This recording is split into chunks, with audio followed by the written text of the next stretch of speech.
Welcome back, everybody. Welcome back, everybody, to my channel, The Fairy Haven Keeper. Today, I'm doing a very short tutorial on how to make these porch ghosts. Now, I have a covered porch. If you don't have a covered porch, you can still make these. The materials I'm using are plastic tablecloths from the Walmart.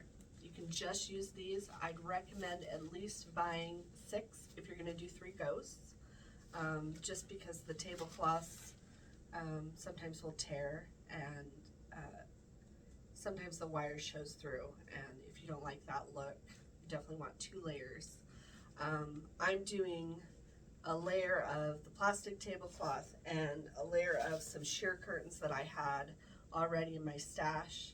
I'll put a link for something similar down in my video, so that if you want to copy or you love the way the ghosts look with the sheer curtains over the top and you have a covered porch, or you want to put them inside, you can do that. I also have felt for the eyes and a pair of scissors. The other thing you're going to need is, I personally think the foam balls at the craft store are overpriced. But if you want perfect round ghost heads, go ahead and buy the ones at the craft store. Half off coupons work great. This I made just out of trash bags. I just made a big ball of trash bags of everything that I have, under my cupboards, and I taped it together and made it round and stuck it on the wires. I also had I also cut my, these are tomato cages. You're going to need at least 3 or more if you want to do more. I had my husband help me cut with his strong wire cutters the sizes down a little bit, so I just cut off about 3 inches on this one, and then obviously this is quite a bit shorter. It's more like 6 inches that I cut off to get the shortest one. Now this ghost is already done up for you. I just wanted to show you what it looks like when it's all done. This is super easy. All you have to do is take your sheet, your plastic sheeting, and you're going to put it over the top of your ghost. Oh, also you're going to need a glue gun or some regular glue for the eyes to stick those on, or tape if you don't want it to stick to the curtains and you want to take that off later, be able to take that off later.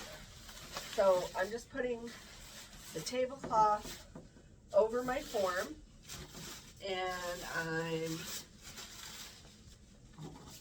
pulling it around on the bottom.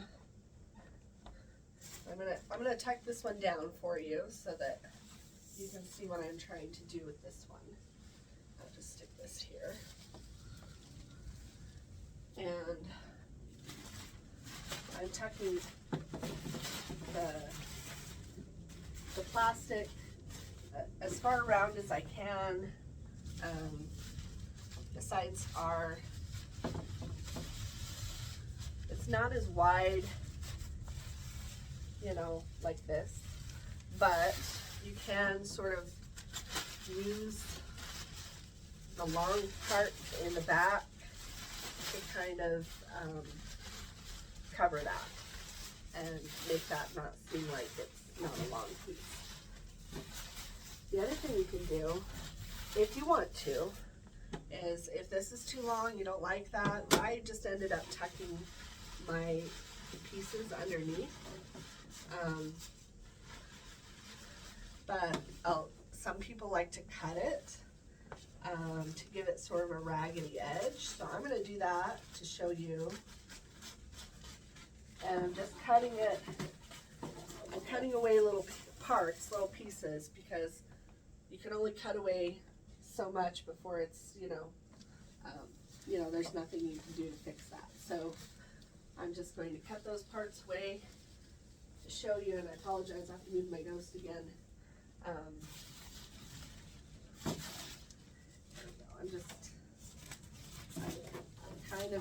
I'm staying close to the ground because I don't want my wire to show through. I don't want my chicken tomato cage wire to show through. So, yeah, I mean, as you can see, it's getting a nice raggedy look already. And I may do this with my other ghost, but I wanted to show you the kind of simple way to do it first. Okay, there you go. And then I don't have a use for this, but sometimes I find use for things like that. So now I've got sort of my raggedy, tattery ghost thing here. And now I just take my curtain, and it does have like a sewn edge, and I just I set those to be on the sides. I don't want that look on my ghost, and I just simply stick it over the white part. That's pretty much it. I'm letting the fabric pile around a little bit. The back is looking fine, although it's not a huge problem if you need more in the front and you have less in the back, because nobody's really going to see that. Some people like to put lights in the tomato cages. I tried that earlier, and the lights that I have are really interesting Christmas lights. They're beautiful. They're pink and iridescent, but they're just a little too busy under my ghosts, and I didn't really like that. So now I'm going to cut some eyes, and I recommend folding the felt like this, so that when you cut your two eyes, you want some good scissors, some thick cutting and or fabric scissors, so that when you cut your eyes, they're both the same size. So I'm going to cut my eyes now for this one, and for this one I'm just going to make them just a smidge thinner. And now I have two perfect, nearly perfect eyes. I got a weird corner on this one, so I'm gonna tuck that off a little bit. Two perfect eyes, at least for me. And then I'm going to put a little glue on these eyes.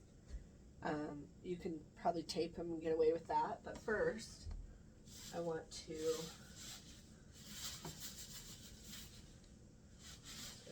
tuck that around a little bit, make sure it's exactly the way I want it. And then I'm back.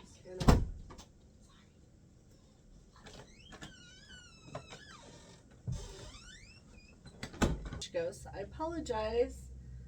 I thought I was recording when I was doing the small baby ghost, but it's the same procedure for the medium ghost. Tablecloth, curtain, eyes, nothing different.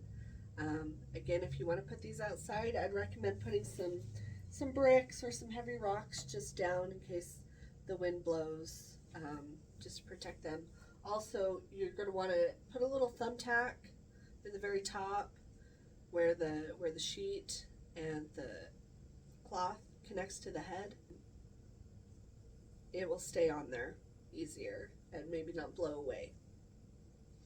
I hope that you all stay healthy and happy, and that your holidays are as wonderful and as magical as you want them to be. Thank you for joining me, and go make you some ghosts.